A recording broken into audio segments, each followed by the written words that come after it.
That night, I personally baked a German chocolate cake, my husband's favorite. On top of the cake, I carefully piped, "Happy 35th birthday, my beloved husband." Everything was perfect. The Cabernet Sauvignon chilled to just the right temperature, a fragrant ribeye steak still steaming, and on the table, a gift meticulously wrapped. It was the high-end Swiss timepiece that my husband, Kellen, had wanted for so long. To buy it, I'd taken on several rush orders at my textile workshop, pulling 2 all-nighters, but I didn't feel tired. Only a sweet rush of happiness filled my heart. I wanted to give my husband a complete surprise, a perfect birthday dinner.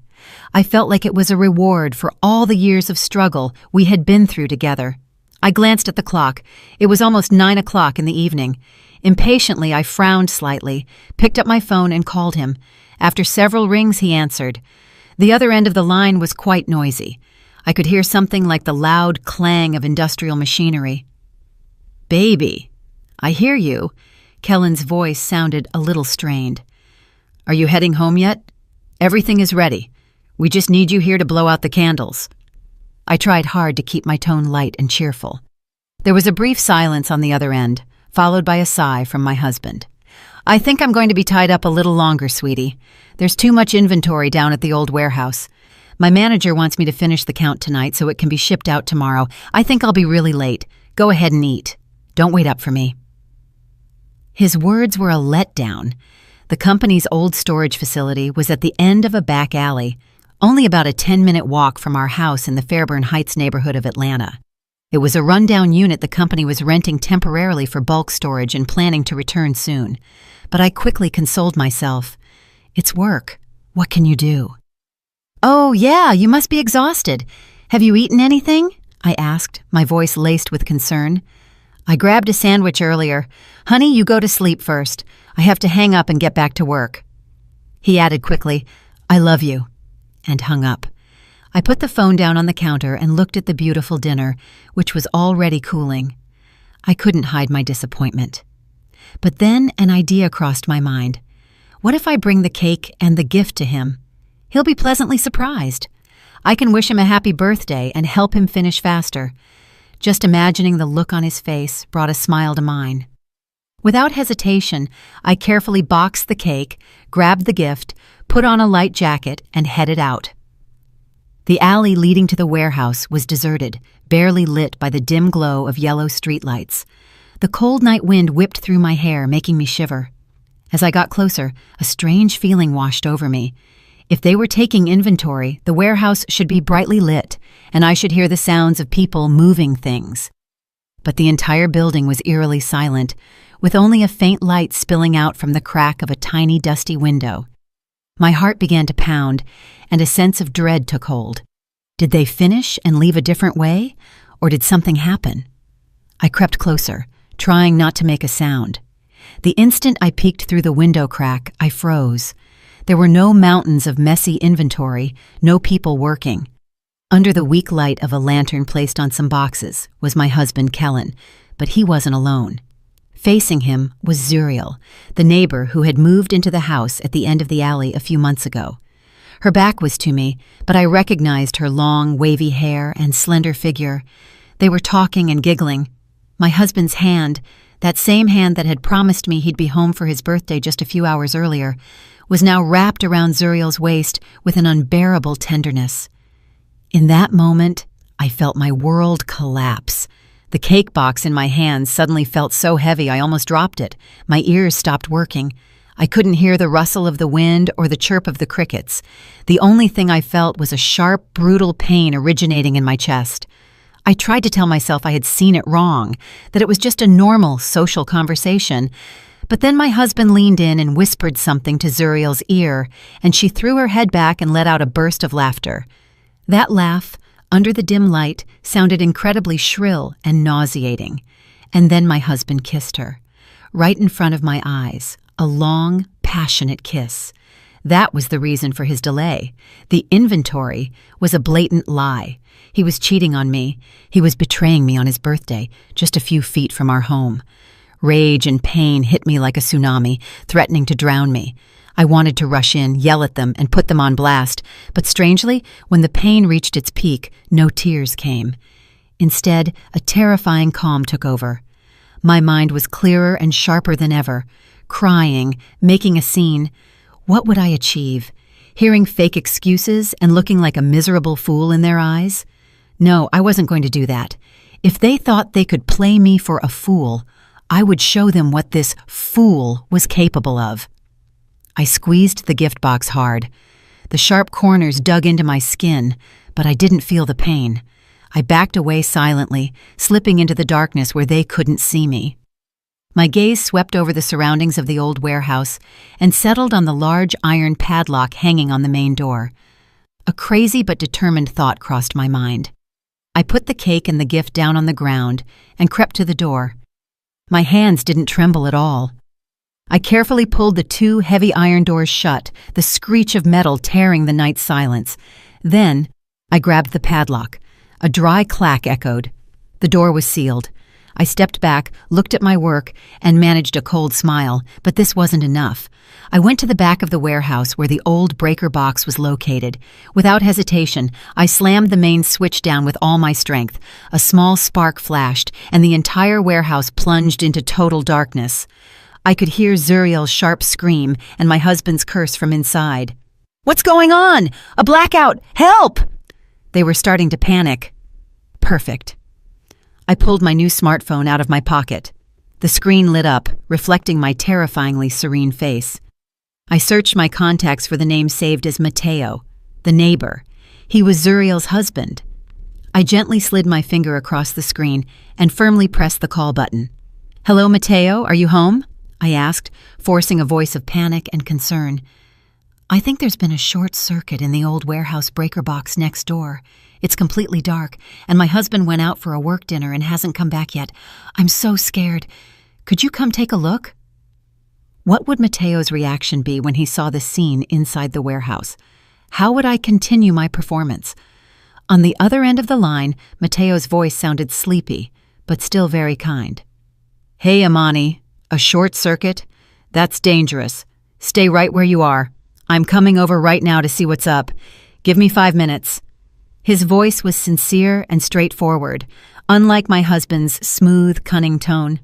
For a moment, I felt a pang of guilt for involving an outsider in this mess, but as soon as I recalled the image of my husband embracing and kissing his wife, that flicker of compassion instantly vanished. He was a victim just like me, and perhaps he also had the right to know the truth. I hid behind a large oak tree across the way. It was dark enough that no one would recognize me, but close enough to watch the entire performance about to unfold. Inside the warehouse, the banging on the door and the shouts didn't stop. "Is anyone out there? Help! Open the door!" My husband's voice was heavy with panic and anger. Zuriel, on the other hand, was only sobbing and weakly calling my husband's name. "Kellen, I'm scared. It's so dark." How pathetic they sounded. I smiled coldly. It was time for the show to begin. Just as he promised, in less than 5 minutes, Matteo's sturdy figure appeared at the end of the alley. As a man who worked in construction, he was tall and powerfully built. He carried a flashlight and a toolbox. He looked genuinely worried. "Amani, where are you? Are you okay?" he shouted. I didn't answer. I just watched in silence. He heard the banging coming from the warehouse and quickly walked towards it. "Who's in there?" he asked, confused. "Matteo, it's me, Kellen. Help me, please. The door got locked from the outside and the power went out. Can you break it open somehow?" My husband's voice sounded desperate, as if he'd clung to a life raft. Matteo seemed surprised he was there, but still didn't suspect a thing. "That's weird. How could it be locked from the outside? Let me see." He shined the flashlight on the padlock. "This is an external padlock. Someone locked you both in on purpose." "That's terrible," my husband cried. "It must be thieves. They locked us in so they could rob the houses next door." "Matteo, break the lock. My wife, Zuriel the neighbor, is here too. She's really scared." He was truly skilled at making up stories, but that clumsy lie only made the situation more dramatic. Hearing his wife was inside, Matteo became even more frantic. He rummaged in his toolbox and pulled out a bolt cutter. The old iron padlock couldn't resist his strength. After a few attempts, with a sharp clank, the padlock broke. The heavy iron door swung open, revealing a space completely shrouded in darkness. Matteo pointed the flashlight beam inside. The light swept the space and stopped. His whole body went rigid like a statue. I knew what he had seen. Under the flashlight beam, the scene inside the warehouse was starkly revealed. His wife, Zuriel, was sitting on the floor, her clothes disheveled, her hair messy, and her eyes streaming with tears. And my husband, Kellen, was standing beside her, his shirt buttons undone and his face completely bewildered. They weren't far apart, a distance far too short to explain that they had been trapped together by chance. The air became thick and sticky. Even the night wind seemed to have stopped. The only sounds were the agitated breathing of the three people caught in the light beam. "Zuriel! Kellen! What are you two doing here?" Matteo's voice trembled, not from the cold, but from the terrible emotion churning in his chest. Surprise, doubt, and a cruel truth that was becoming clearer with every second. Zuriel didn't dare look at her husband. She kept her head down while her shoulders shook. My husband, Kellen, after a moment of confusion, hurriedly regained a false composure. He stepped forward, trying to stand in front of Zuriel, and stammered, "Matteo, don't misunderstand. We were just what?" Matteo roared. His shout echoed throughout the alley. He was no longer that kind, simple man. His eyes were bloodshot. He glared at his wife and then back at my husband. "I'm asking you what you were doing here behind my back." Right then, I decided it was my turn to appear. I stepped out of the darkness. I was still holding the cake box and the birthday gift. I forced an expression of maximum bewilderment and confusion. "Kellen? Matteo? Why all the commotion?" My appearance surprised all three of them, especially my husband. He saw me, he saw the cake box in my hands, and his face went as white as a ghost. "Imani, what are you doing here?" he stuttered, terrified. "I brought you your birthday cake. You told me you had to work here," I said innocently, blinking as if I didn't understand anything that was going on. Then I looked at Zuriel sitting on the floor and feigned concern. "Zuriel, why are you sitting there? Did something happen?" My acting brought the situation to the peak of irony. Matteo looked at me. Then he looked back at his wife and my husband. The pieces of the puzzle seemed to click in his head. The bitter truth was revealed with crystal clarity. He didn't say anything. He just walked silently towards his wife. Zuriel backed away in fear. "Honey, let me explain." Smack! A slap that seemed to shake the sky left a mark on Zuriel's cheek, sending her sprawling to the ground. In the whole alley, only the echo of that slap and Zuriel's sharp cry remained. Seeing this, Kellen instinctively tried to stop him, but Matteo had already turned and grabbed him by the collar of his shirt. His eyes were blazing. "And you, my good friend, you dare to mess with my wife?" And I, to complete my role, performed my final act. I let out a sharp cry, rolled my eyes, and collapsed onto the ground, unconscious. The cake box flew out of my hands. The German chocolate cake was smashed, and the phrase, "Happy birthday, my beloved husband," was smeared into a mess of frosting. Everything plunged into chaos. Would my feigned faint be enough to deceive everyone and lead the two traitors down a dead end? The chaos in the small alley seemed to enter a new phase after my faint. I lay on the cold ground with my eyes closed, but my ears clearly registered every sound around me. I could hear Matteo's roar mixed with my husband's weak pleas. "Matteo, calm down. Let's talk this through." Then there was a thud. My husband had probably taken a punch. I also heard Zuriel's miserable crying. "Honey, stop hitting him, please." My performance was a resounding success. I had transformed myself from the possible instigator who locked the door and cut the power into a poor victim, a pathetic wife who had collapsed from shock after witnessing her husband's infidelity. Now, all the attention and suspicion were focused on those two traitors. After a while, I felt someone roughly shaking my shoulder.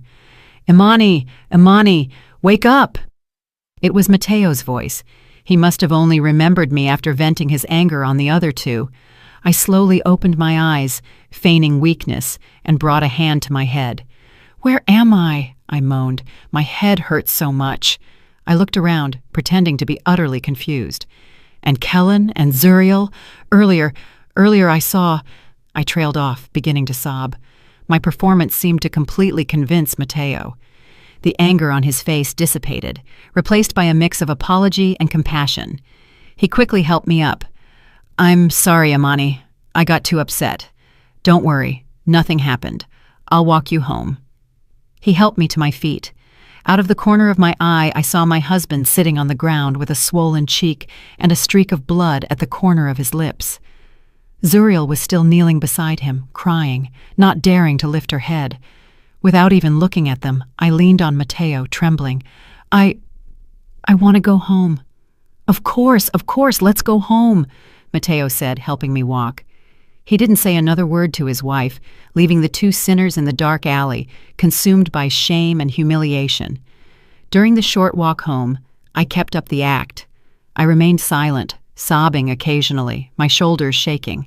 Matteo, walking beside me, kept apologizing, blaming himself for losing control. Only when we reached the door did I whisper, "Matteo, could you not tell anyone about tonight? I'm so embarrassed." He sighed and nodded. "Okay, get some rest. I'll handle everything." Saying this, he turned around. His broad back seemed to bear the weight of anger and pain. I went inside and locked the door. As soon as the door closed, all expression of weakness and pain vanished from my face. I went straight to the kitchen and chugged a glass of cold water. I felt strangely calm. The first act of my play had concluded successfully. Now it was time to wait and see what the main characters would do. Half an hour later, I heard the sound of a key in the lock. It was my husband. He crept into the house like a thief. The swelling on his cheek had turned a deep red, giving him a pretty miserable appearance. Seeing me sitting on the sofa, he flinched. You woke up. How are you feeling?" he asked cautiously. I didn't answer. I just looked at him with a coldness and distance he wasn't familiar with. Disconcerted, he went to the kitchen for a glass of water, then came back out to sit on a chair opposite me, far away. "Imani, about tonight," he began hesitantly. "There's nothing going on between that woman and me. It's just a misunderstanding." His nerve almost made me laugh. Even in this situation, he was still capable of lying. "A misunderstanding?" I finally said, my voice dry. "Then explain it to me. A married man and a married woman, late at night in a dark warehouse, hugging and passionately kissing. What kind of misunderstanding is that?" He was speechless, his face red as a beet. "We were just talking about business. She asked me for advice on a project. It was very dark. She tripped, and I just caught her. Matteo just happened to show up right then, that's all." He invented an absurd story. He must have taken me for a 3-year-old to believe that explanation. I didn't feel it was worth arguing. I stood up silently. "I'm tired. I want to rest." Saying this, I walked straight to the bedroom. I slammed the door shut and bolted it. I didn't want to see his hypocritical face for another second. That night, lying in bed, I couldn't sleep. He didn't come into the room either. I guess he slept in the living room. I heard his footsteps, his sighs, the clinking of a glass. He wasn't calm either, but I knew his anxiety wasn't about remorse. It was about fear. Fear that I would make a scene. Fear that Matteo wouldn't stand idly by. The next morning, when I woke up, my husband was gone. He must have left for work early to avoid me. On the dining table was a note. "I bought breakfast and left it in the kitchen. Warm it up and eat. I'll be back early tonight. We need to talk." I crumpled the note and threw it in the trash. I didn't need any more of his hypocritical words. As I was getting ready to take my son to school, my mother-in-law arrived. She walked right in without knocking. My husband must have given her a key. As soon as she saw me, she put on a serious face. "Imani, come here and sit down. I need to talk to you," she said in an authoritarian tone. I knew another storm was brewing. I sat down silently in a chair and waited. Where were you last night? Kellen told me you came back very late. Is that true? She asked inquisitively. Before I could answer, she continued. Look at you, a married woman roaming around at night. What do you think this house is? Do you consider Kellen your husband? I was stunned. Not only had my husband not told the truth, but he had invented a story where all the blame fell on me. He had told his mother that I was the one who had been out late partying, that I was to blame. I looked at the woman in front of me, whom I had always respected and called Mama. A feeling of bitterness took hold of me. Mama, didn't you ask Kellen what he did last night? I asked, my voice trembling. What was he going to do? Come home tired from work and wait for his wife at home? But you? Where were you? Were you out there clubbing with some guy, and now you come back to pick a fight with your husband? Her words were like knives stabbing my heart. Not only did she believe him, but she was also gravely insulting me. In her eyes, I would always be a low-class daughter-in-law. All the fault was mine, and her precious son was always right. My patience had reached its limit. If she wanted drama, she shouldn't complain if I became ruthless. Faced with my mother-in-law's brazen false accusations and her blind favoritism for her son, I realized that any explanation at that moment was useless. She had already sentenced me as guilty, and nothing could change her mind. Instead of yelling and arguing, I chose a different strategy. I took a deep breath to suppress the fury boiling in my chest. I looked her straight in the eye, and with a strangely calm voice said, Yes, Mama, I made a mistake last night. I stayed out a little too late having coffee with a friend, and I worried you and Kellen. I'm sorry. My 180-degree change in attitude left my mother-in-law bewildered. She had come prepared for a long sermon of reproach and reprimands, but my sudden apology caught her off guard. If you admit your mistake, that's fine, she stammered, unsure how to continue. But don't worry, I interrupted her before she could start her usual retail. I've thought a lot about it. Lately, I've been too focused on the workshop and neglected my family. It's my fault. I'll try to change starting now. I'll dedicate more time to Kellen and the family. I spoke with a sincere voice and tears in my eyes. My performance seemed to have an effect. My mother-in-law's hostile expression softened a little. She cleared her throat and said with an arrogant air, That's what I like to hear. A woman, no matter how capable, should always prioritize her home. How much money do you even make at that little shop of yours? It barely covers your cosmetics. This family's economy still depends on Kellen. I nodded. Yes, you're right, Mama. I understand completely. I stood up, went to the kitchen, and prepared her a warm cup of herbal tea. Mama, warm up. Did you catch a chill coming so early? I placed the cup in front of her, showing a filial and submissive attitude. My docile behavior completely disarmed her. She took a sip of the tea and began to lecture. See, if you're this obedient, there's peace in the house. I'll let last night slide. Be good to Kellen. Don't walk around with a frown and an attitude all the time. Men get tired working outside. And if they come home to a wife with a face like a funeral, it's only natural for them to get fed up. It's natural for them to look elsewhere. She was defending her son and, at the same time, giving me a warning. I only responded in a low voice, Yes, yes. But inside, I was laughing. Keep up your act. We'll see how long your and your son's show lasts. After a long time of lecturing me, my mother-in-law left, feeling very smug. She probably thought she had the situation completely under control and had extinguished the small flame of rebellion trying to sprout in me. She had no idea it was the calm before the storm. As soon as my mother-in-law left, I immediately put my plan into action. I knew that words weren't enough. I needed proof, irrefutable evidence that would expose my husband and that neighbor, but I wouldn't do it alone. When Kellen came home that night, he seemed mentally prepared for an argument, but contrary to his expectations, I greeted him with a smile and a hearty dinner. You're here. Wash your hands and come eat. I prepared your favorite dishes today. My attitude bewildered him. He looked at me suspiciously and sat down at the table in silence. During dinner, I didn't mention the night before at all. I only served him food and asked about his work, as if nothing had happened.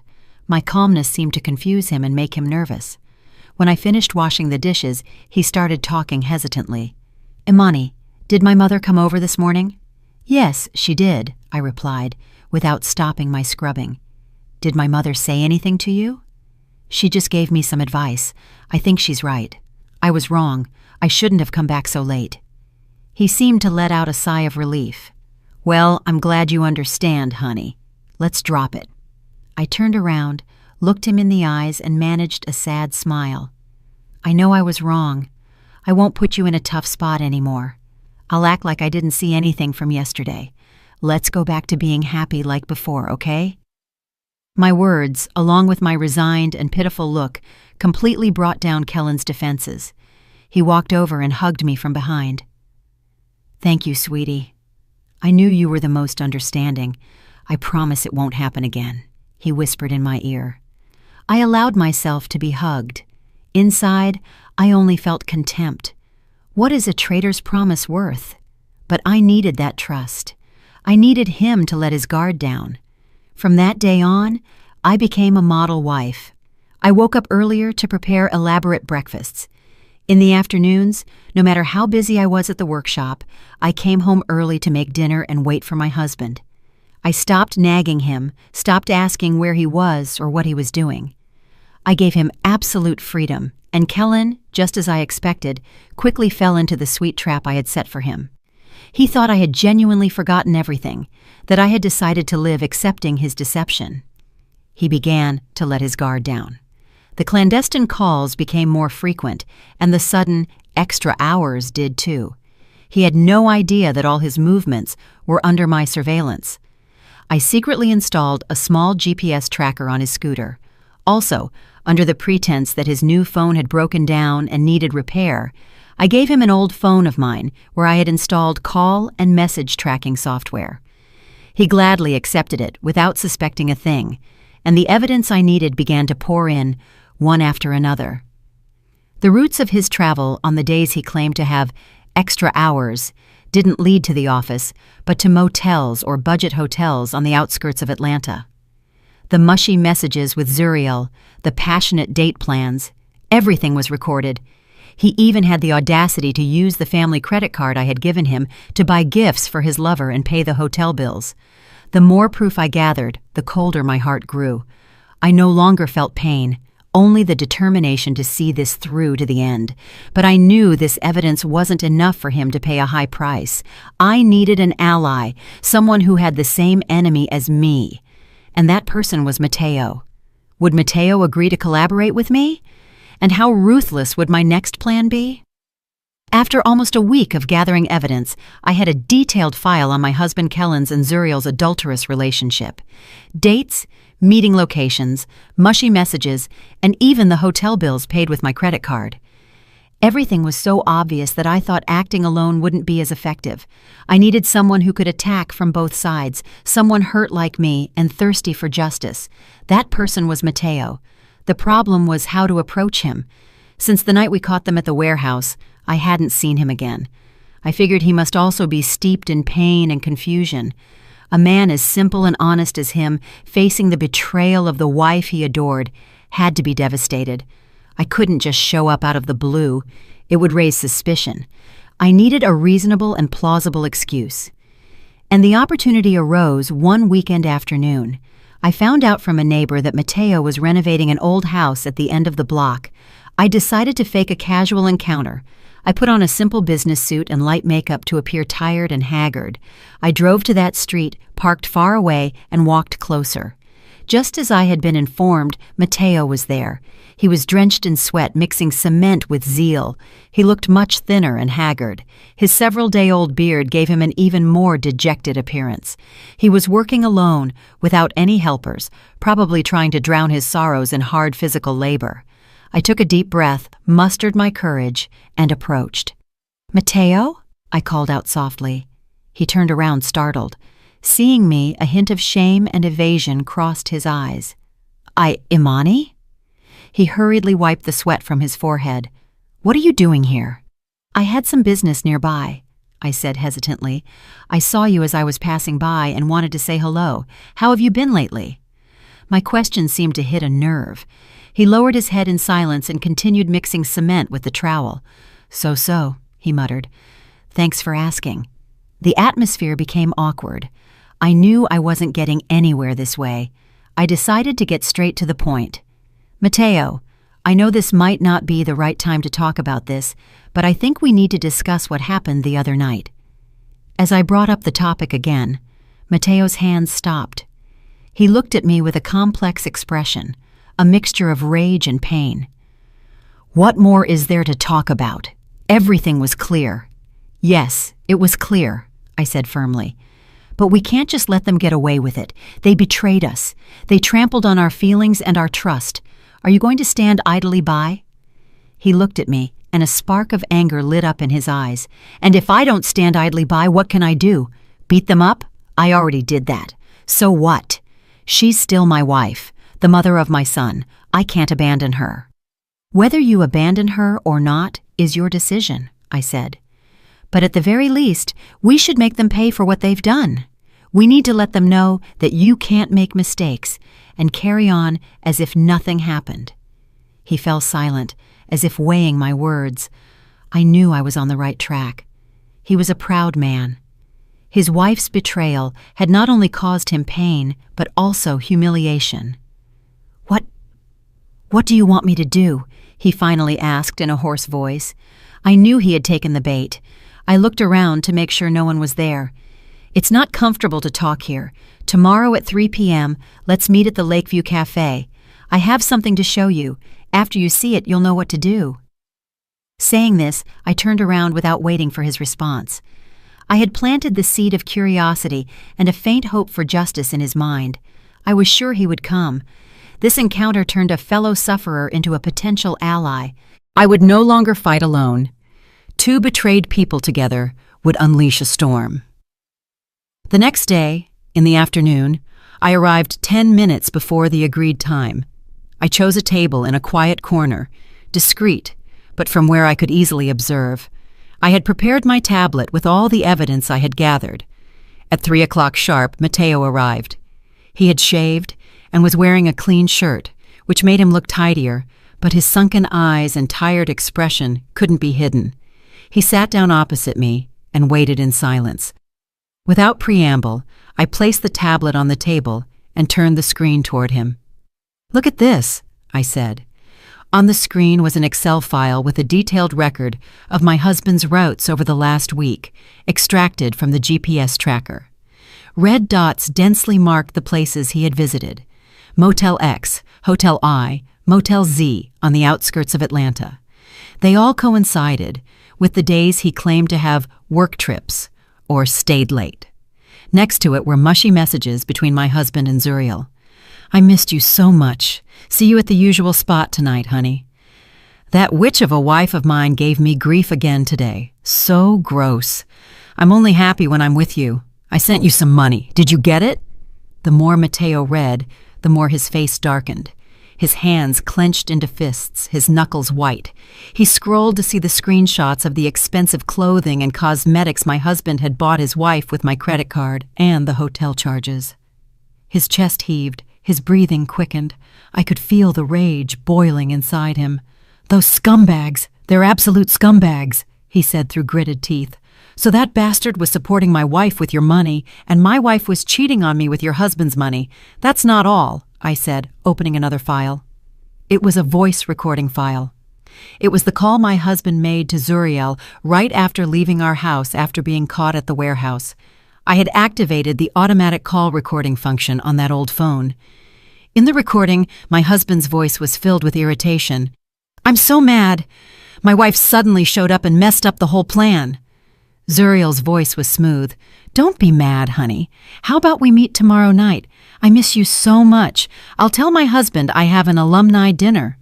"Okay, fine. Next time we have to be more careful. By the way, what happened with the land investment project I told you about? Did you mention it to your husband?" "Yeah, I told him, but the old guy is still thinking about it, saying he needs to think it over. What does a simple guy like him know about investments? You decide. I'll find a way to get the money out of him." When the recording ended, Matteo sat motionless, his face paper white. Not only had he been cheated on, but his wife was also on the verge of defrauding him. A man's pride had been mercilessly trampled. They were trying to swindle my money?" he stammered in disbelief. "Yes," I replied coldly. "My husband plans to invest our joint marriage savings into that land and is encouraging your wife to get your money out of you so they can invest together." I paused and delivered the final blow. "And you know what? From what I've been able to find out, that land is going to be rezoned as a non-developable green zone. Buying it is like throwing money down the drain. My husband probably doesn't even know. He's just a pawn in a bigger game. But Zuriel, she knows. She and the real estate agent who sold them the land are cousins." The last revelation was like a hammer blow to Matteo's head. His wife had not only been unfaithful, but was also trying to swindle his money and, in connivance with her lover, set a trap to ruin both him and my husband. Everything was so evident. This was no longer a momentary mistake. It was a planned conspiracy that was extremely cruel and dirty. Matteo rested his head on the table and his shoulders shook. I didn't know if he was crying or repressing a fury about to explode. After a long while, he lifted his head, his eyes bloodshot. What do I do now?" he asked helplessly. I looked him straight in the eyes and said firmly, "Do what a wounded man must do. Get justice for yourself." Our alliance was officially sealed over pain and a burning desire for revenge. Would our first plan succeed? And would it lead the two traitors into a situation where they couldn't laugh or cry? After sealing our alliance, Matteo and I had a long conversation to draw up a detailed action plan. Our goal was not merely to expose their relationship, but to make them pay a high emotional, moral, and, above all, financial price. Our first trap was aimed directly at the land investment scheme that Kellen and Zuriel were plotting. I knew that for my husband, this was an opportunity to prove his worth, to escape the situation of being financially dependent on his wife's garment workshop. He had always felt inferior living off my earnings, and this land was the gamble upon which he had placed all his hopes. For Zuriel, it was an opportunity to get money out of two men. We decided not to stop them. On the contrary, we were going to help them speed up the process so they would fall into the trap as quickly as possible. I returned home and continued my role as the good, naive wife. That night, during dinner, I deliberately brought up the topic. "Honey, how's work going lately? Any news?" Kellen, who was busy eating, looked up cautiously at my question. "As usual, nothing special." "I heard that the real estate market is booming again," I commented casually. "A friend of mine bought a piece of land on the outskirts of Atlanta, and in a few months, it doubled in value. It's too bad I don't understand land. Otherwise, I would have tried it." My words seemed to strike a chord with Kellen. His eyes lit up, but he still feigned modesty. "That depends on the timing and the location. You need foresight." "You're right," I nodded. "I wish I knew as much as you. Oh, by the way, we already have a good amount in our joint savings account, don't we? Almost $80,000 USD. Leaving it in the bank doesn't earn much interest either. If you find a good investment opportunity, don't hesitate. I completely trust your ability." I threw the most tempting bait at him. Not only did I suggest investing, but I also ceded total control of our joint savings to him. This directly tapped into his pride and his desire to prove his worth. Joy was reflected in Kellen's face, but he still pretended to hesitate. "I'll look into it. Money is no joke. You have to be cautious." He had no idea that every one of his words and actions was within my calculations. He was walking step by step into the trap I had set for him. For his part, Matteo also began to play his role. He stopped treating Zuriel coldly and getting angry. On the contrary, he became strangely affectionate and attentive. He offered to do household chores, take their son to school, and even bought her a small bracelet. His change in attitude surprised and greatly pleased Zuriel. She thought her husband had calmed down and decided to forgive everything. She had no idea that behind that kindness was a coldly calculated plan. One night, while the couple was watching television, Mateo cautiously brought up the subject. Zuriel, I'm sorry. I've been too hard on you lately. You must have your own stresses. From now on, I'll try to understand you more and share more with you. Zuriel was very touched to hear those words. She snuggled up in her husband's lap. I knew you were the one who loved me the most. Believing the time was right, Mateo got to the point. The other day, you told me you wanted to invest in some land, right? I've thought about it and it seems reasonable. Leaving money idle also makes it lose value. Look into it carefully. If it seems good to you, let's do it together. Mateo's words were a shock to Zuriel. She couldn't hide the joy on her face. Really? I knew you'd support me. Imani's neighbor's husband, Kellen, told me about a really good opportunity. They say the profit is guaranteed. Sure, I trust you, Mateo said. We have a savings account with $40,000. I'll close it tomorrow and give you the money. You decide. It was as if he was entrusting his entire fortune to his wife. He had made his bold move. $40,000 was all their savings, the fruit of years of hard work. He was willing to sacrifice it to teach his unfaithful wife a very expensive lesson. With the green light from both sides, Kellen and Zuriel, like tigers with wings, accelerated the procedures without any suspicion. Kellen withdrew $60,000 from our joint account. He lied to me, saying it was a business project with a close friend and that it was completely safe. I just smiled, nodded, and wished him success. Zuriel also received the $40,000 from her husband. She told Mateo it was a unique opportunity and that in a few months their family's life would change.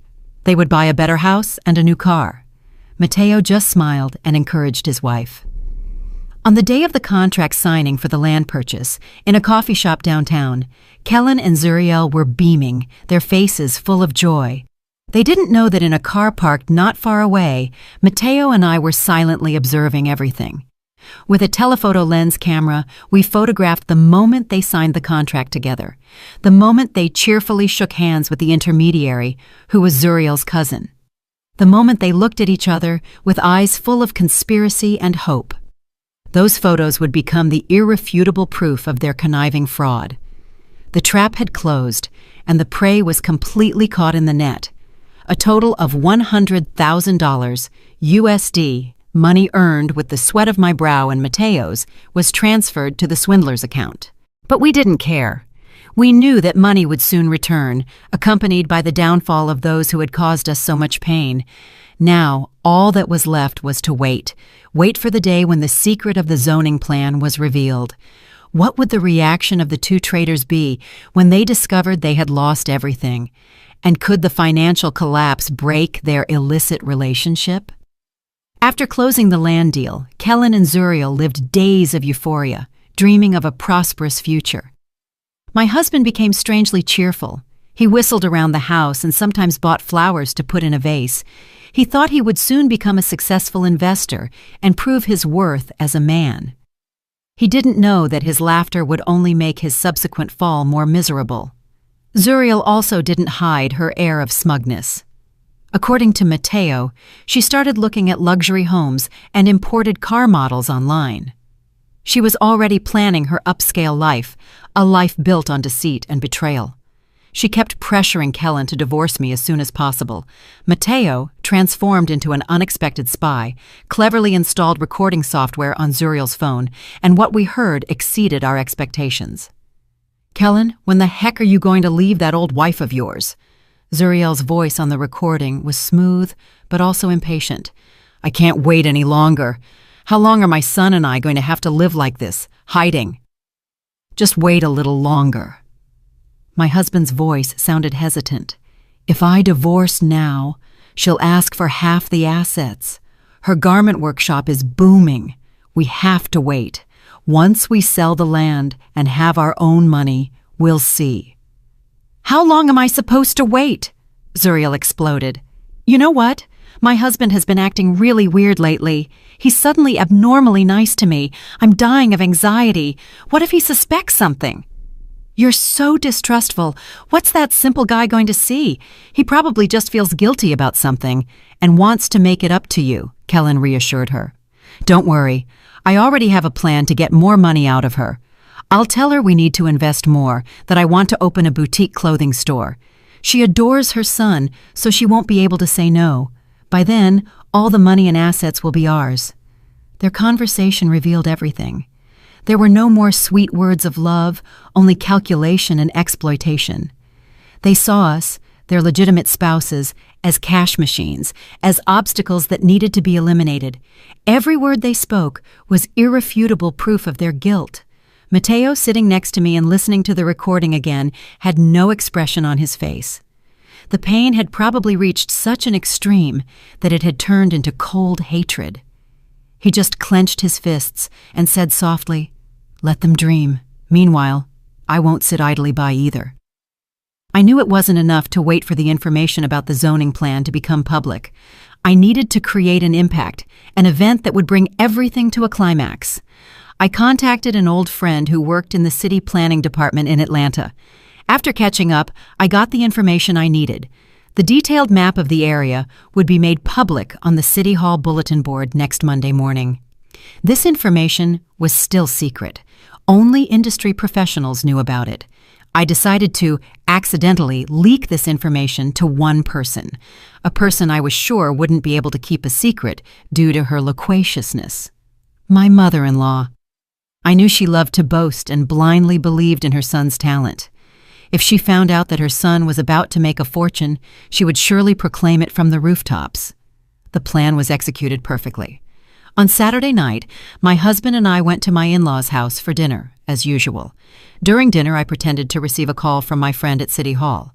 I went out to the patio to talk, intentionally speaking loud enough for my mother-in-law to hear. "Hello, Carmen. How are things? What did you say? That the zoning plan for that area is going to be made public soon? Seriously? Monday morning? Wow, that's big news. Okay, thank you so much. I'll tell my husband tonight. We also bought a small piece of land over there."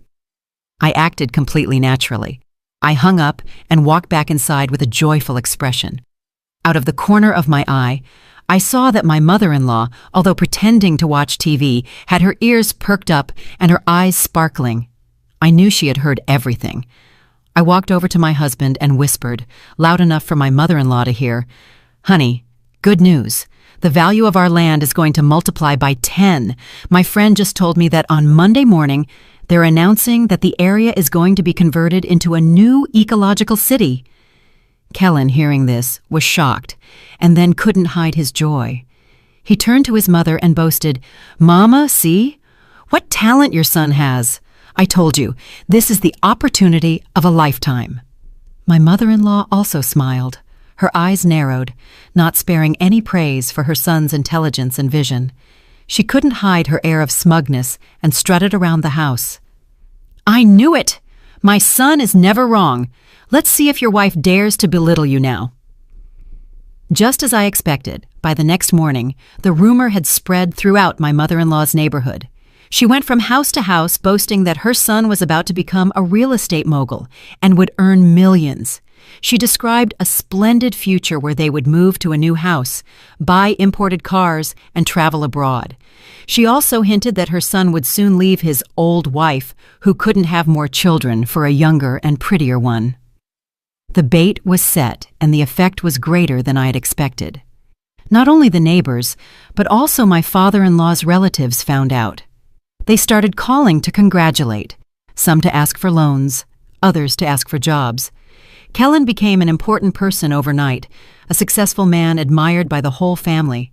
He was intoxicated by those false compliments. Even more convinced of his gamble, Zuriel was no exception. When she heard the news, she was even more firm in her decision. She pressured Kellen even more to divorce and tried to get money out of Matteo. Everything was going according to the script.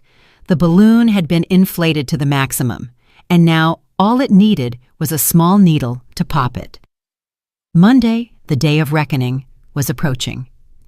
How would the cruel truth of the non-developable green zone cause the dreamers to plummet? And would I achieve my final goal? On Monday morning, I woke up earlier than usual. I felt a little nervous. Today was the day the secret would be revealed. I didn't go directly to the workshop. Instead, I drove past City Hall, near where the land in question was located. From a distance, I saw a crowd gathered in front of the bulletin board. Among them, I recognized some familiar faces, my mother-in-law's neighbors. They were pointing and whispering. I knew the bomb had exploded. I didn't stop. I drove past silently. I didn't need to witness it. I could imagine their expressions right now. The transformation from hope to disappointment and then to anger. I drove to a familiar coffee shop, ordered a calming chamomile tea, and waited. I was sure that in a few minutes my phone would start ringing, and as expected, in less than half an hour, I received a call from an unknown number. I knew it was my mother-in-law. Since I had blocked her number a long time ago, she must have borrowed someone else's phone. I answered calmly, "Amani, you tricked me. You tricked our whole family." On the other end of the line, my mother-in-law's voice was no longer proud and smug. It was a frantic cry mixed with despair. I held the phone away from my ear a little and replied calmly, "Mama, I don't know what you're talking about. How did I trick you? Are you still playing dumb? That land, that zoning plan, it's all non-developable green space. You knew, didn't you? You deliberately tricked my son into buying it, didn't you?" she screamed. "Oh, really?" I feigned surprise. "I only heard what my friend told me. I don't know anything about land. I already told Kellen I didn't know much. He made all the decisions after doing his research. Why are you blaming me?" My words were innocent, but evaded all responsibility. She couldn't argue back. You! She was so angry she couldn't speak. She just gasped. "You snake! You made my son lose hundreds of thousands of dollars. You know it!" "Really, Mama? He lost that much?" I continued acting. "Wow, I didn't know it would end up like that." "Mama, Kellen, calm down. Money can be earned back. The important thing is that the family stays together." My words, "the family," sounded like a profound mockery. My mother-in-law couldn't take it anymore. She cursed me and hung up. I put the phone down and took a sip of tea. The first act unfolded as I expected. Now it was time to wait for the reaction of the two protagonists. For his part, Kellen didn't call me, perhaps out of shame, or maybe he was too busy dealing with Zuriel's wrath. According to an audio file Mateo sent me, their argument was much more intense than I had imagined. "Kellen, explain what happened. Why is the land non-developable green space? You told me you researched it thoroughly." Zuriel's voice was sharp and full of reproach. "I didn't know either." My husband's voice was weak and full of excuses. "I was tricked too. The intermediary assured me." "Were you tricked, or are you just stupid?" "You know what? Because I believed you. I tricked my husband and took his money to give it to you. Now it's all gone to waste. What am I supposed to tell that man?" "Tell him the investment went wrong. In business, sometimes you win and sometimes you lose. That's normal." "It's easy for you to say." "That's $40,000, all our marriage savings. Give me back my money. Give it back right now." "I don't know. That's your problem. My money is all tied up in there too." "I don't care. That's your problem. If you don't give me back my money, don't complain when I get nasty." Their argument ended with the sound of things breaking and Zuriel's sobs and insults. The relationship built on lies and money finally collapsed because of money. They began to attack each other like wounded animals. That night, Kellen came home looking miserable. He didn't say a word.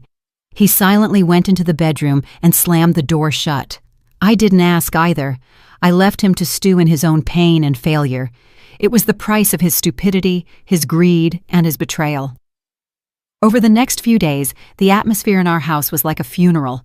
Kellen didn't leave the room. He refused to eat or talk. My mother-in-law kept calling, sometimes crying, sometimes insulting, blaming me for everything. I listened in silence and hung up. Meanwhile, Mateo also took action. He came home with a pained expression and told Zuriel that he knew everything, that a friend had told him everything she had said. He didn't hit or insult her. He just silently packed her clothes and their son's. "I can't continue living with a lying, cruel woman like you. Let's get a divorce," he told her in a calm but firm voice. Zuriel was stunned. Then she screamed, clung to him, and begged, but it was too late. Matteo left with his son without looking back. Zuriel was left alone in an empty house, having lost her husband, her son, and a large sum of money. She was completely broken. Her downfall was as swift and complete as Matteo and I had planned, but I knew the story wasn't over yet. A person like Kellen wouldn't stand idly by when cornered. And his mother, that malicious woman, wouldn't forgive me easily. I knew an even bigger storm was brewing. What dirty tricks would they use to try to turn the situation around? And would I have the strength to face them? Kellen's frustration didn't last long. Instead of blaming himself and repenting, his cowardly and accusatory nature resurfaced. He began looking for a target to vent his anger, and that target was none other than me. After several days of silence, he took action, not with a sincere conversation, but with petty, subtle, but malicious harassment. He started coming home late at night, smelling of alcohol. He didn't come into the bedroom. He sat in the living room and turned the TV up very loud or talked loudly on the phone with his friends, deliberately making noise so neither my son nor I could sleep. If I asked him to lower his voice, he would immediately snap at me, "This is my house. I'll do what I want. If you don't like it, leave." Meals at home also became torture. He criticized everything I cooked. Too salty, too bland, looks like leftovers. He would slam the bowl of soup on the table and leave without cleaning up. He wanted to make my life a living hell. He wanted to torture me psychologically with these dirty tricks so that I would leave the house on my own, allowing him to keep everything. At the same time, Zuriel wasn't sitting idly by either. Having lost everything, she went crazy. She stopped demanding money from Kellen and started attacking me. She began spreading false rumors about me in the neighborhood. She told people that I was a promiscuous woman, that I had not only allied with her husband, but also had many other suspicious relationships. She claimed I used charms to seduce men, that my garment workshop was doing well because I was a high-class call girl. These malicious, invented words spread like wildfire through the mouths of gossiping neighbors throughout the area. I started receiving furtive glances and hearing whispers behind my back every time I left the house. "Look, that's Kellen's wife. She seems nice, but they say she's trouble. She hooked up with a big shot to set up that huge workshop." The harassment reached its peak one morning while I was taking my son to school. Zuriel cut me off at the school gate. She no longer had that fragile, delicate appearance. With messy hair and bloodshot eyes, she looked like a woman who had lost her mind. "Stop right there, you bitch!" she screamed, drawing the attention of the other parents. "You ruined my life. You ruined my family. Today, I'm going to give you what you deserve." And she lunged at me, trying to grab my hair and scratch me. I was already anticipating this situation. I quickly put my son behind me and at the same time raised my phone, which was already in video recording mode. "What are you doing? Everyone look! This woman is assaulting me without cause at the school gate." My action made Zuriel stop. She saw the camera and the looks of disapproval around her. Her aggression lessened a bit, but she didn't give up. "You dare to record me, you husband stealer? You seduced my husband." "Don't talk nonsense," I replied in a calm, clear voice. "Your husband and mine met at the warehouse of their own free will. I am the victim. Or do you want me to show everyone the video of the infidelity I recorded that night?" My words were a fatal blow. Zuriel's face turned pale. She didn't expect me to be so direct. She stammered, You dare? Why wouldn't I dare? The ones who should be ashamed are you and my husband, not me. Now move aside so we can go to class." Saying this, I took my son's hand and walked past her with my head held high. She stayed there, motionless, amidst the murmurs of the crowd.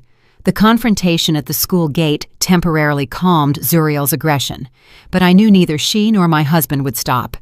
They were looking for any means to kick me out of the house and out of their lives, and they began to target what I loved most: my son.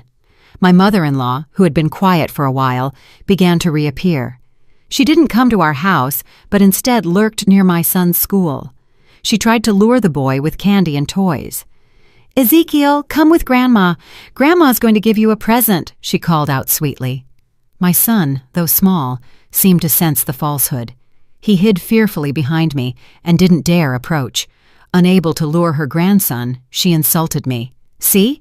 You've taught your son to hate even his own grandmother. You're a bad mother. You'll pay for this." Her actions were becoming increasingly brazen.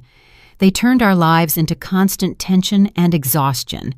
I knew that if we continued like this, the most affected would be my son. The boy began to show signs of anxiety. He would wake up scared at night and was afraid to go outside. I couldn't allow my son to live in such a toxic environment. Silence and no response were no longer the solution. The time had come to deliver the final blow, the ultimate attack that would end everything.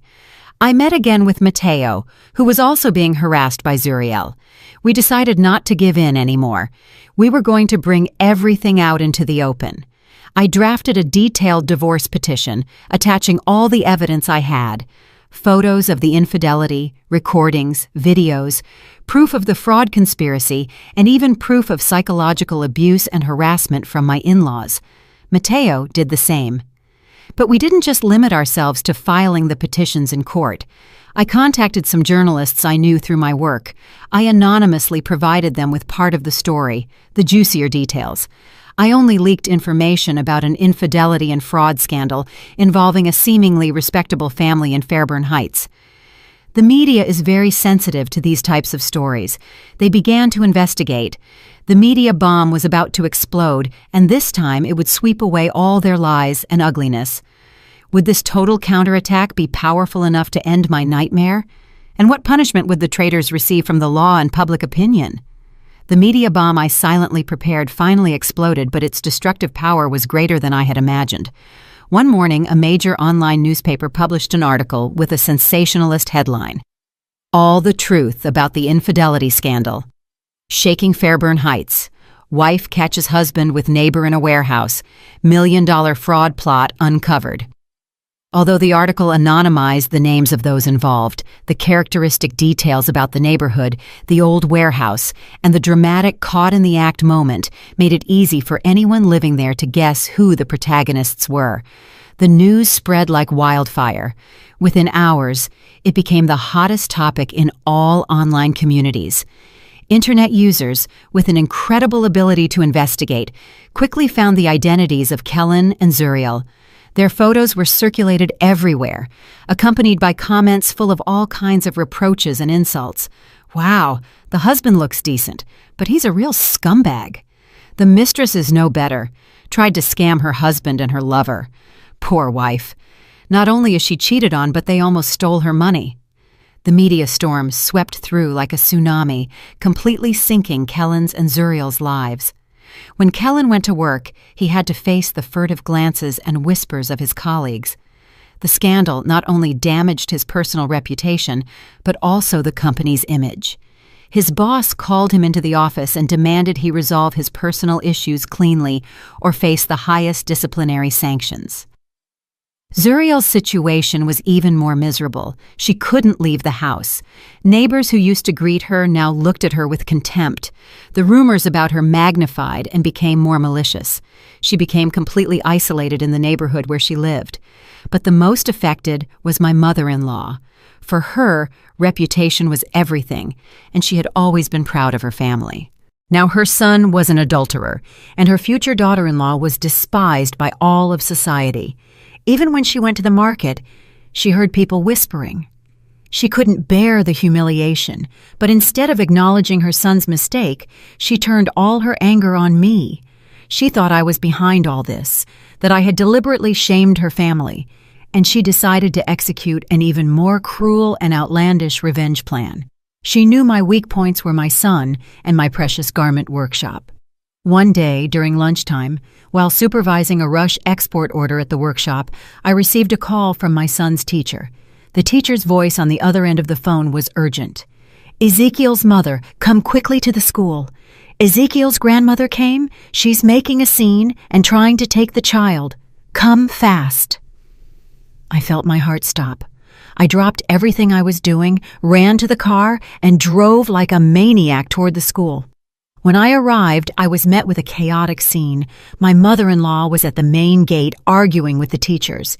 She was trying to force her way in, saying she wanted to see her grandson.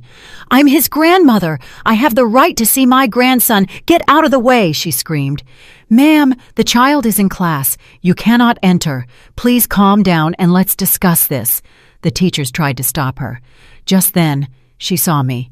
She broke free from the teachers and lunged at me like a wild animal. "It was you, you snake. After ruining my son, now you want to take my grandson away. Today, I'm going to teach you some manners." She raised her hand to hit me, but this time, I was ready. I took a step back and dodged her slap. At the same time, several parents nearby rushed over to restrain her. "What are you doing? Hitting someone in broad daylight?" "Let go of my daughter-in-law." A familiar voice was heard. My mother, who I didn't know when she had arrived, was there with a serious face. "If you have a problem, resolve it at home. This is a school, not a marketplace for you to come and cause a scene." My mother's appearance and the intervention of others made my mother-in-law calm down a little, but she didn't give up. She dropped to the ground and began to cry loudly, as usual. "Oh my God, the daughter-in-law allies with her mother to mistreat the mother-in-law. How miserable I am. I only wanted to see my grandson for a moment, and they won't even let me do that." Her dramatics might have stirred some compassion elsewhere, but here, where the article had spread, everyone knew her true colors, and no one believed her crocodile tears anymore. I didn't feel it was worth arguing with her. I went directly to the principal to demand they reinforce security and take measures to ensure she never approached my son again. When I left, the police had arrived. They warned my mother-in-law for disturbing the peace and wrote up a report. She was taken to the police station, ashamed and humiliated. But I knew that for someone like her, this wouldn't be the end. And, as expected, unable to attack me and my son directly, she targeted another goal, my garment workshop. A few days later, a joint inspection team from several departments suddenly showed up at my workshop. They said they had received an anonymous complaint that my workshop violated fire safety regulations, hired undocumented workers, and evaded taxes. I was sure it was a dirty trick by my mother-in-law. She was trying to use power and influence, however insignificant at the neighborhood level, to ruin my business. But she was wrong. My workshop, since its creation, had all its business records in order. All documents and procedures were legal. Since I had conducted business honestly, I had nothing to fear. I calmly cooperated with the inspection team, providing them with all the documents they requested. After half a day of investigation, they found no irregularities and had to leave quietly. My mother-in-law's drama failed again, but her malice made me rethink. She dared to use dirty tricks related to the law. Would she stop here, or was an even more terrible conspiracy waiting for me? The whole charade involving the supposed facial paralysis that my mother-in-law had prepared was quite elaborate. After the humiliation at the garment workshop, she didn't go straight home, but called Kellen and, between sobs, told him that I had made her so angry, her blood pressure had spiked, her energy had blocked, and now her mouth was starting to droop. Kellen, a blindly devoted son, rushed her to the hospital. He even called relatives to tell them that his mother was gravely ill because of his wife. He wanted to create a wave of family pressure to make me give in. That night, while I was at home, I received a call from Kellen's aunt. Her voice was full of reproach. "Imani, what did you do to make your mother-in-law like this? She's in the emergency room. They say she has facial paralysis. Kellen is alone and worried. You're the daughter-in-law too. Go see her." Hearing this, I almost burst out laughing. Their capacity for acting was truly astonishing, but I decided not to expose them immediately. I was going to play along and turn their drama into a comedy. "Really, Auntie? She's very sick?" I feigned panic. "I'm on my way right now." I hung up and immediately called my friend Charles, a famous neurologist at the city hospital. I quickly explained the situation and asked for his help. Charles, hearing it, burst out laughing. "Your mother-in-law is something else." "All right, leave it to me. You just need to bring the patient to the address I'm going to give you. I'll prepare a special acupuncturist."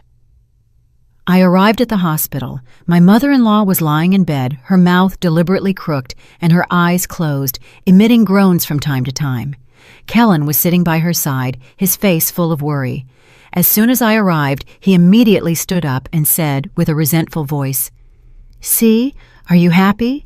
My mother is like this now. You're celebrating, aren't you?" I didn't answer him. I approached the bed and said in a voice full of guilt, "Mama, I'm sorry. I was wrong. Don't scare me. Or do you want me to take you somewhere else for a checkup? I know a very good acupuncturist, a specialist in facial paralysis and strokes. I'm sure if he sees you, you'll be cured." My mother-in-law, hearing this, slightly opened her eyes. She seemed curious. Kellen hesitated. "What acupuncturist? Is he trustworthy? We're already at the hospital. Let the doctors handle it." "Don't you know?" I said. "This man is amazing. People call him the miracle doctor. Just by taking your pulse, he knows what illness you have. He doesn't need machines or anything. He has cured many people with facial paralysis and hemiplegia. Let's give it a try. We have nothing to lose." Curiosity, and perhaps confidence in her own acting, made my mother-in-law agree. She probably thought a small-town acupuncturist wouldn't discover her farce. Kellen was also convinced. So, between the two of us, we helped my mother-in-law, who kept pretending she had trouble walking, go to the consultation at the address Charles had given me.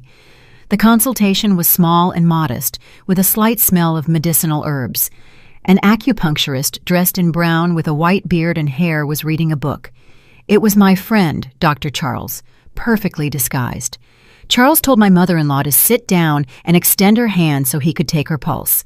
He closed his eyes, rested his fingers on her wrist, and put on a serious expression. Kellen and I stood by his side, waiting in silence. After a long while, Charles opened his eyes, stroked his beard, and shook his head. "Strange. Very strange," he said. "Is there a problem, doctor?" Kellen asked, worried. "The pulse of this lady is not that of a patient with facial paralysis," Charles said in a mysterious voice. "It is more like the pulse of someone who is angry. The energy is rising, the liver is congested, but there is no trace of meridian blockage." My mother-in-law, hearing this, changed color, but continued groaning and holding on. "Doctor, I feel very sick. My mouth keeps trembling." "Ah, that's easy," Charles smiled. "I'll put some needles in a couple of places, and it will go away immediately, but my method is a bit special." Saying this, he took out a set of needles from a wooden box, but those needles were strangely large and long, like metal skewers. "Needles?" my mother-in-law stammered. Her eyes widened at the sight of the shiny needles. Fear was evident on her face. "Yes," Charles said calmly. "I will put needles in the main points of the face, around the mouth, and on the crown of the head. It will hurt a little, but I guarantee that the energy will flow again, and your mouth will straighten out."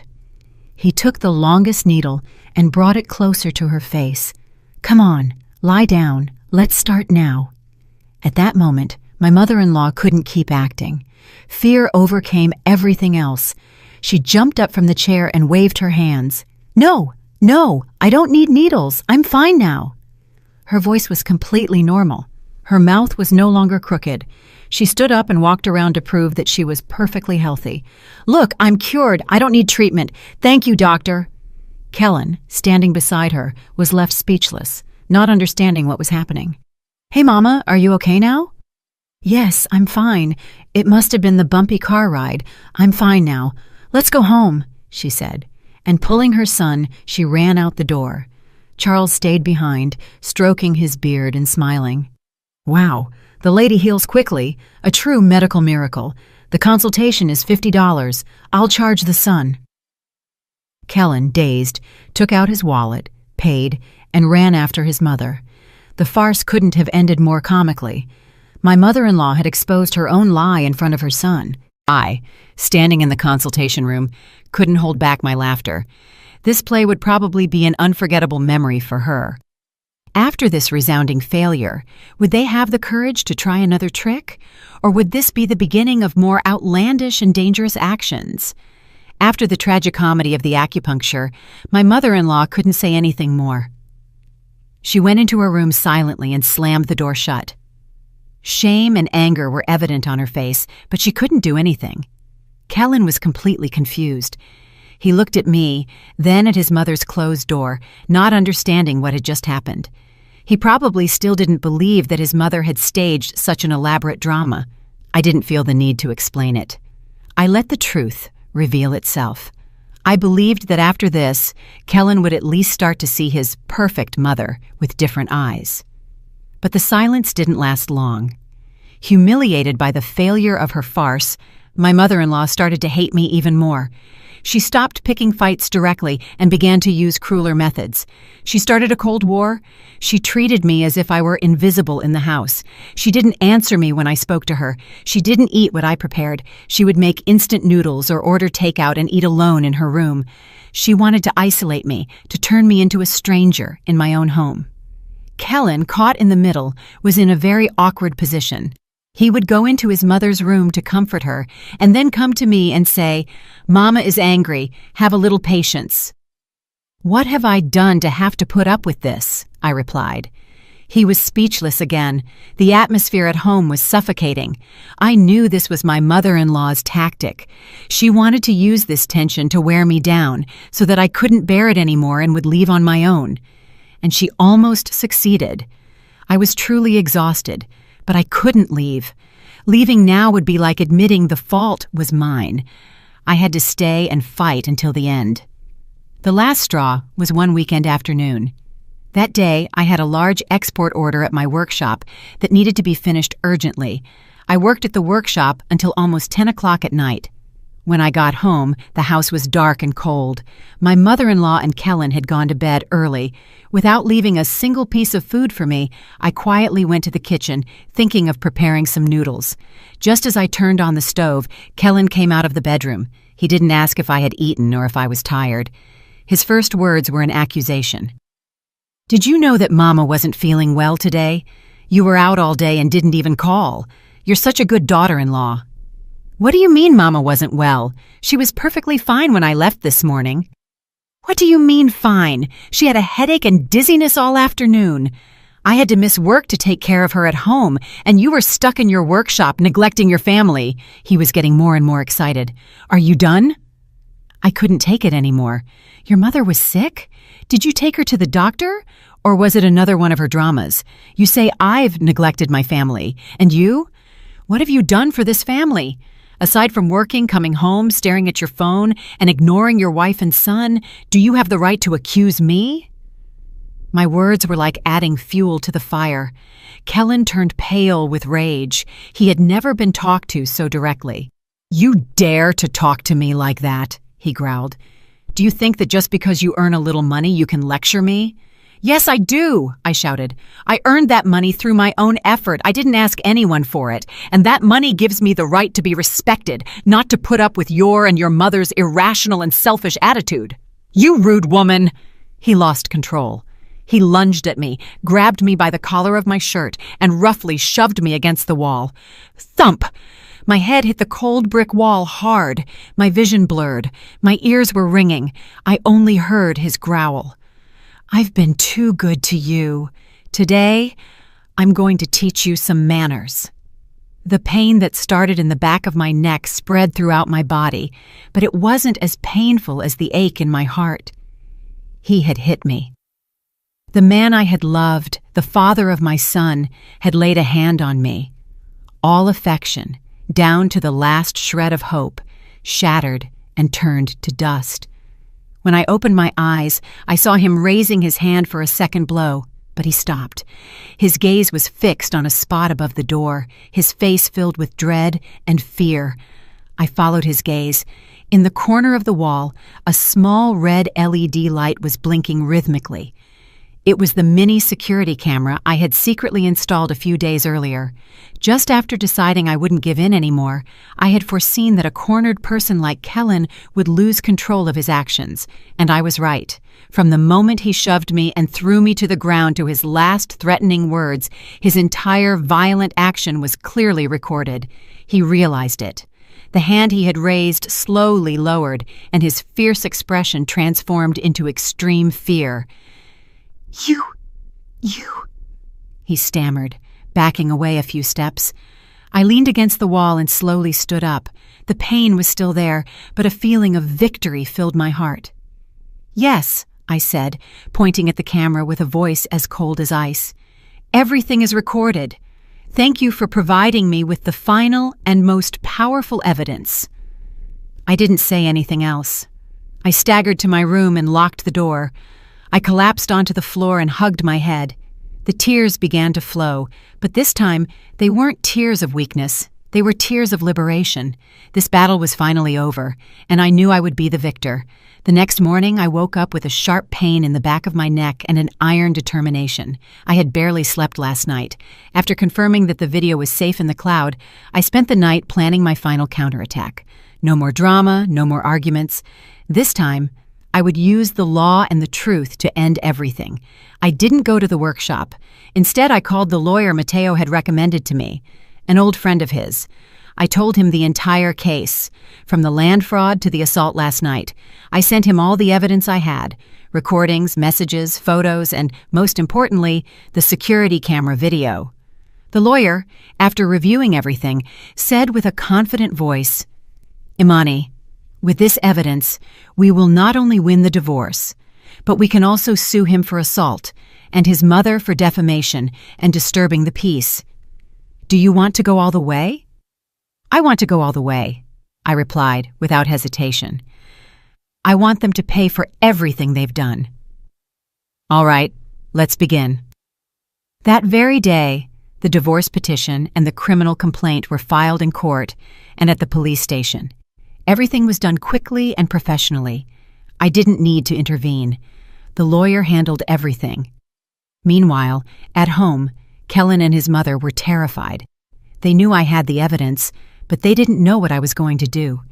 My silence was more terrifying than any insult. Kellen called me and sent me countless messages, sometimes begging for forgiveness, sometimes threatening. "Imani, please, I was wrong. I was drunk. It wasn't me.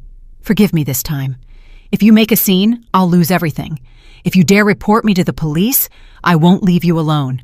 Don't forget, you're still my wife." I didn't reply to any message. I simply saved them in silence as proof of his harassment. And the day came when they had to face justice. One afternoon, while I was at home with my son, I received a message from Matteo. "The police went to your mother-in-law's house." More than rejoicing, I felt relief. Karma had finally arrived. According to what I was told, when the police arrived, my mother-in-law screamed and made a scene, claiming that I was framing them and harming them. But faced with the summons and the initial evidence the police presented, she couldn't refute anything. Kellen completely broke down. When they took him away, he showed no resistance.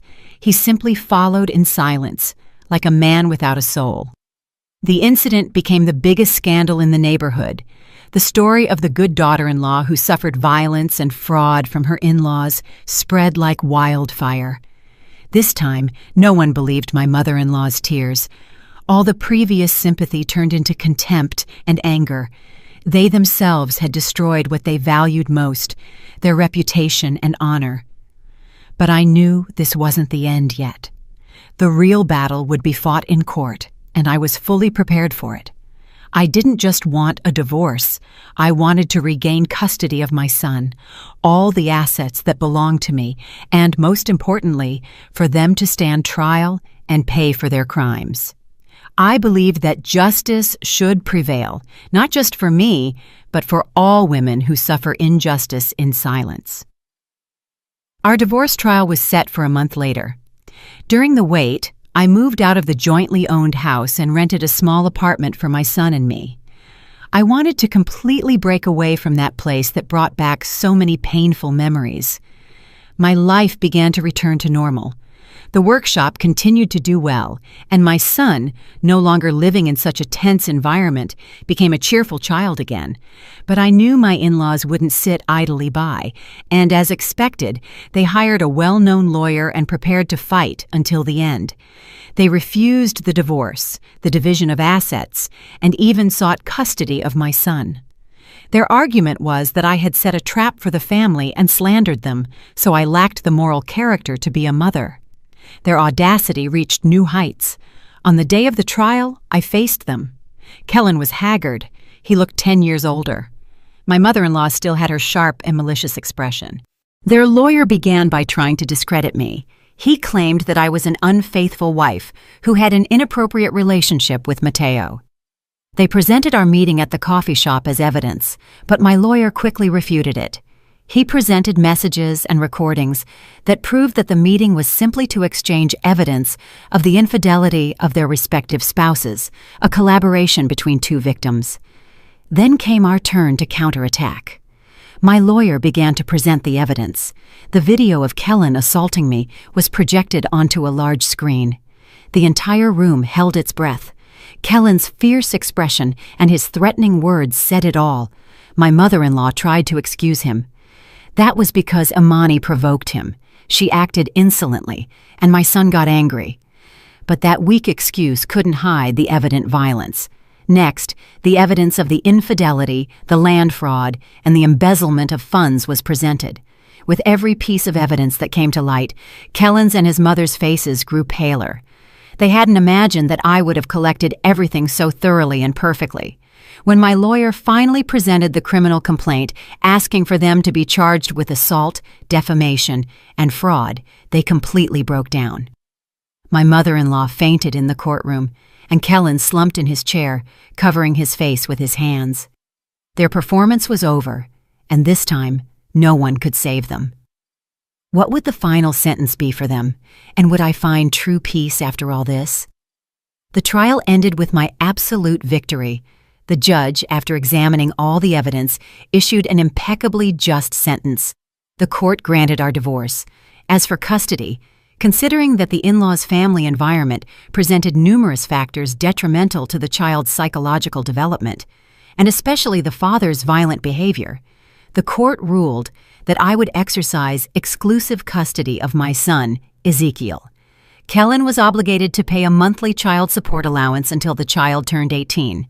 As for the assets, although the jointly owned house was acquired during the marriage, given that most of the purchase and monthly payments came from my income, and considering Kellen's embezzlement of joint assets for an illegal investment, the court ruled that I would be awarded 70% of the house's value.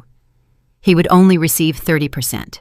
Furthermore, he was responsible for repaying the entire $60,000 USD he had arbitrarily withdrawn from the joint savings fund.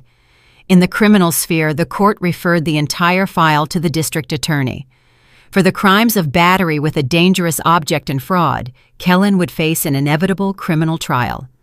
My mother-in-law was sentenced to a heavy fine for defamation and disturbing the peace.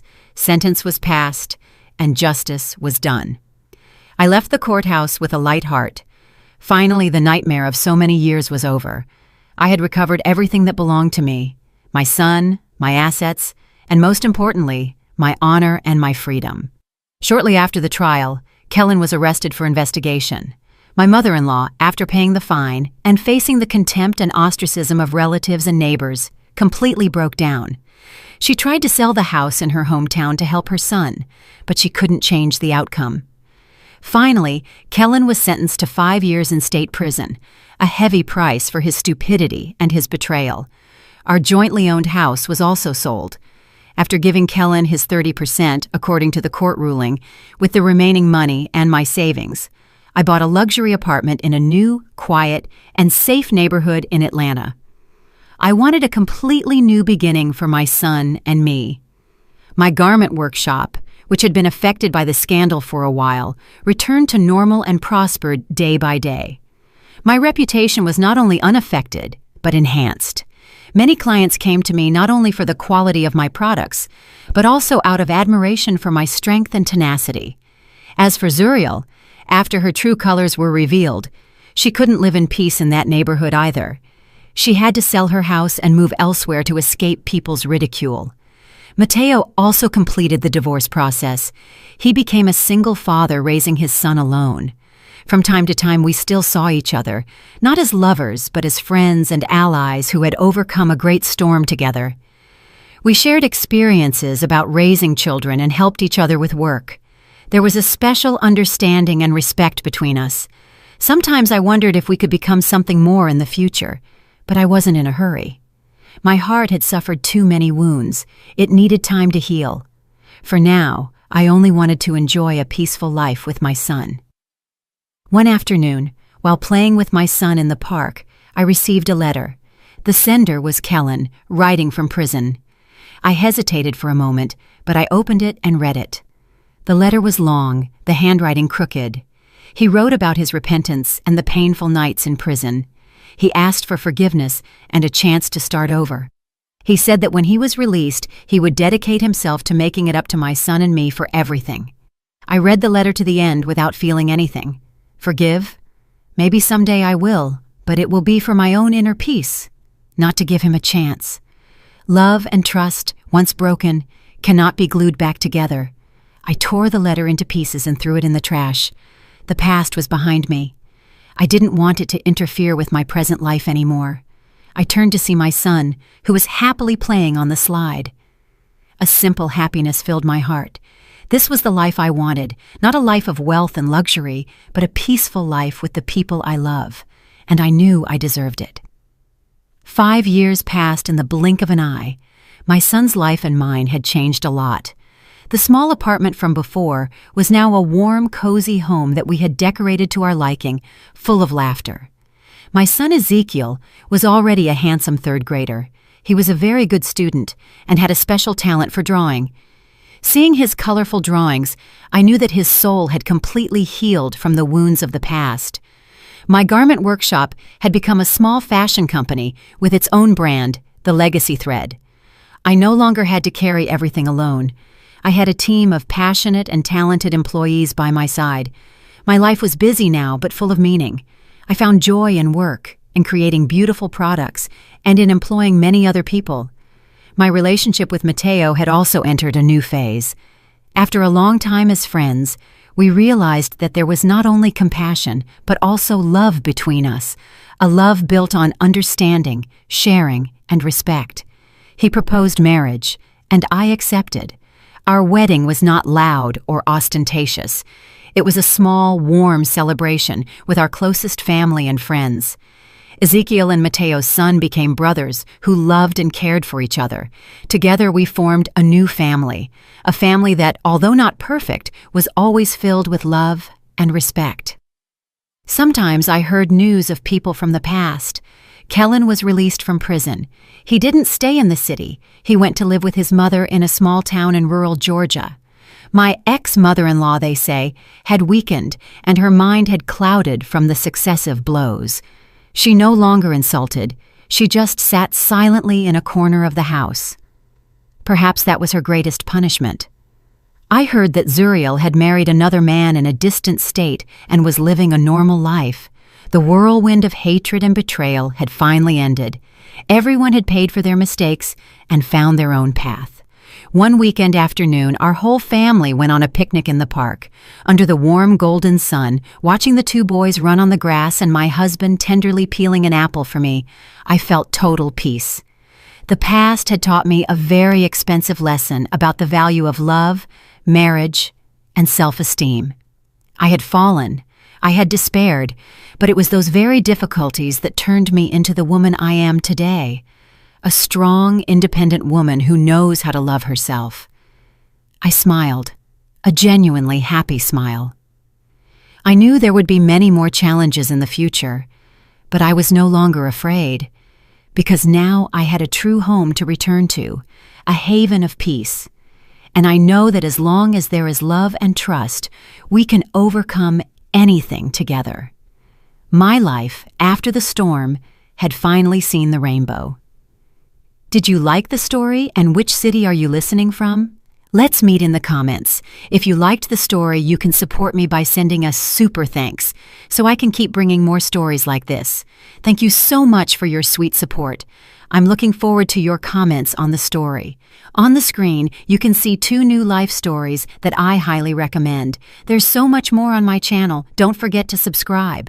See you in the next life story with love and respect.